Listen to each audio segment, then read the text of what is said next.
waxaan qiso igu darneed nin ahlu quraan kamid ah waxa la soo wariyay inuu asoo iska lugeynay baadiyaha duurka socdo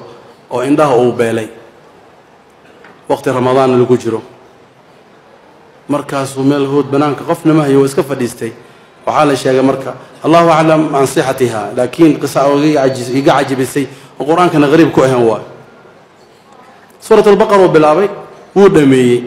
inta afurka la gaarin afurka markuu soo dhawaaday markaas uu dhahay suurat al-baqara maanta afurka adaan kaaga fadhiya adaan ka rabaa inaan kuugu afuro afur eekeen adaan marti ku ay suurat al-baqara wa ficlan afura oo imaaday raashin kala nooca waa in dhool wax ma arko wuu cunay maalinta labaad ku imaatay aali cimru ku dhaftay hadana soo ugu afuray maalinba suurad marti qaadaysay kama yaquluun laakiin aan ku kalsoonaa ii sheegay maalinba soo ugu afuray suurat an'am imaat suwal doosiya طبعا الدور جو gurigiisa ma yaqaano indhihu beelay waxba yani qat'at alayhi subul hal kalama ila in quraanka ilaahay ugu dhawaado mooyaan suurat an'am akhriyay afurba malahan هنا داري وحود عن عامي ما أنت أذان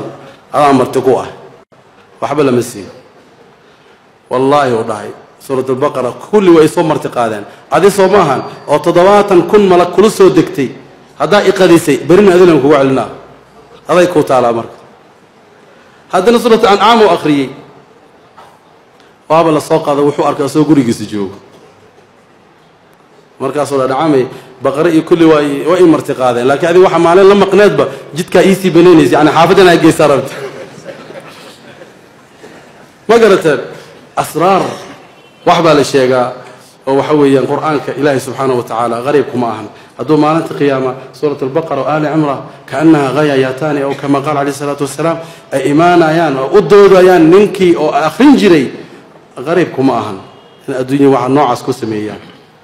قرآن كواكي لبس شهيد كالهور مرسيي